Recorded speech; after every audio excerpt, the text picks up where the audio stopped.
Hello everyone, welcome to Shafi Tuts, and in this video I'm going to show you how to check Facebook profile status in your PC.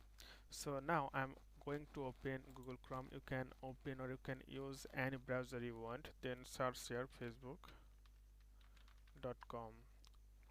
So here you can see this is the Facebook page. So what you need to do now, you have to click here on your profile icon and you have to click your name and scroll down a little bit. Then here you'll see the option three dot. Okay, so simply click on that and you can see profile status.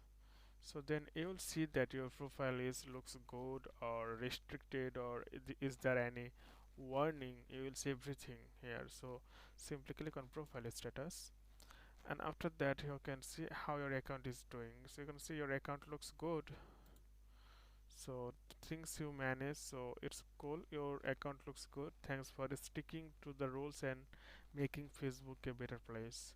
So you'll see here, and if you want to, then you can read their policy and enforcement. So friend, I hope this video is helpful for you. So today is no more, and thank you for watching.